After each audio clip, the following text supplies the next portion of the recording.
Vilkė. Palauk, filmą pažiūrėsiu.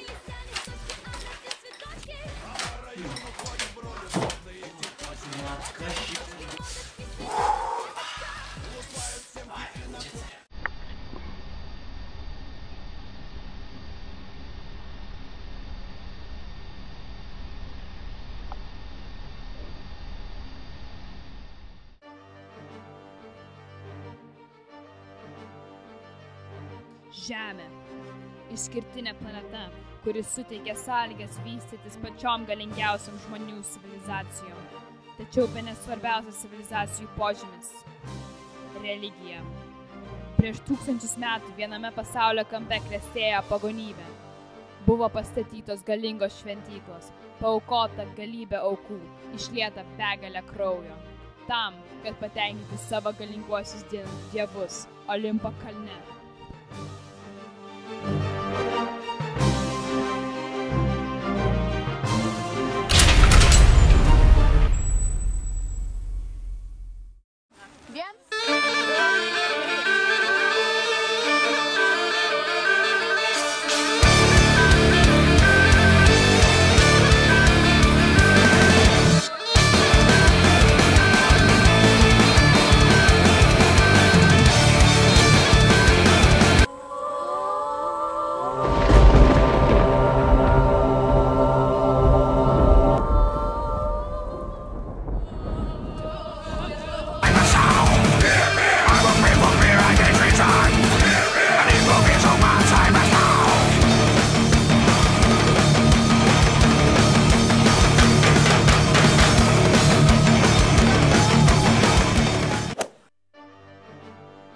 Žmonija tobulėjo, sparčiai augo žmonių skaičius, didėjo gyvenvietės, kūrėsi dideli miestai, bet kartu su žmonių skaičiumi augo ir jų smalsumas, noras žinoti tiesą.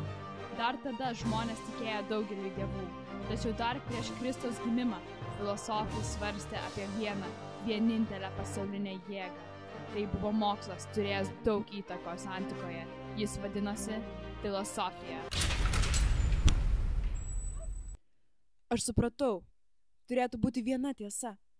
Vienas dangaus ir žemės valdovas. Viskas turi būti paprasčiau, juk 12 šios žemės valdyti negali. Ar būna, kad 12 imperatorių valdytų vieną žemę? Ne. Ar šuva turi 12 šeimininkų? Ne, taip negali būti. Ir apskritimas. Apskritimas jis turi tik vieną centrą. Kaip žemė turi tik vieną saulę. Taip ir pasaulis turi turėti tik vieną viešpatį. Viskas turi būti paprasčiau. Taip man aiškina širdies balsas, jis tiek kartų man siekia tai pasakyti. Supratau, kokie mes buvome kvaili.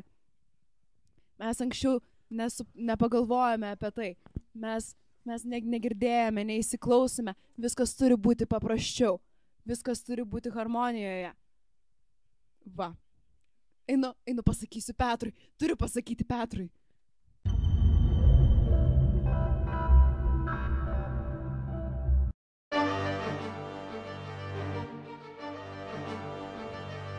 Daug laiko pralėkė po Sokrato auksinės minties.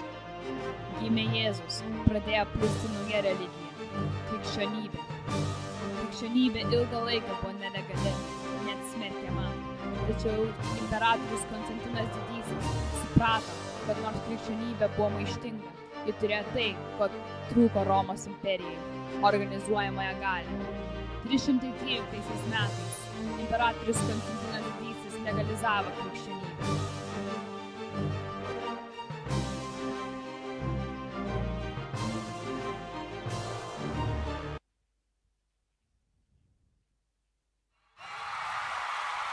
Ir nuo tada krikščionybė pradėjo plisti dar greičiau.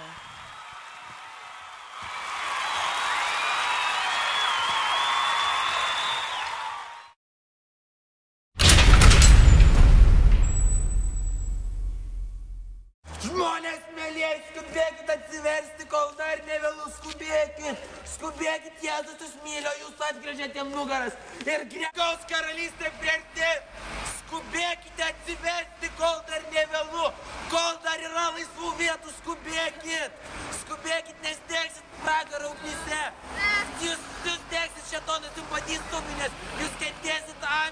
pragaro kančias, tai yra siubinga. O tik danguje jūs galite atsiversti. Žmonės, nepabėkit, patikėkit. Žmonės, patikėkit, nes bus blogai, bus šakės. Jūs manim netikit? Jūs netikit manim? Ne. Aš jums toj parodysiu. Ar jūs matot šį nuostabų daiktą? Jėzus man jį atsiuntė per pranašą Izaiją. Ir jis gali užkurti į ugnį be malkų, be anglių, be nieko. Jūs tik pažiūrėkit.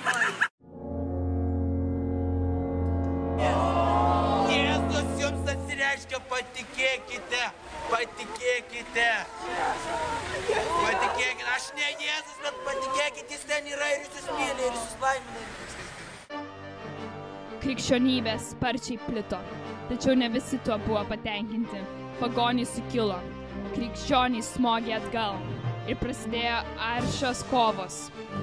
Bet galų gale laimėjo tik viena pusė, vienas tikėjimas. Krikščionybė.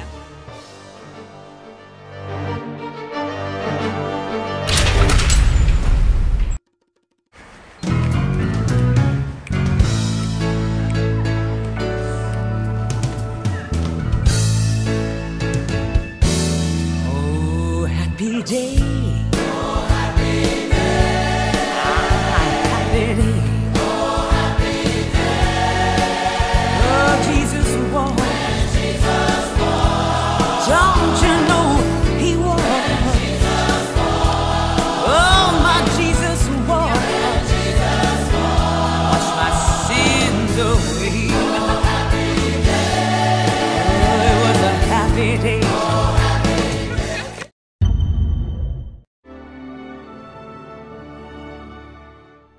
Pagonybė ir krikščionybė.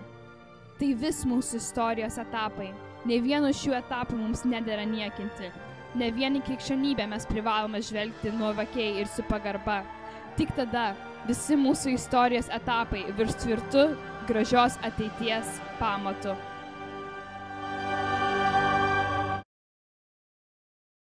Visai neblogas filmas.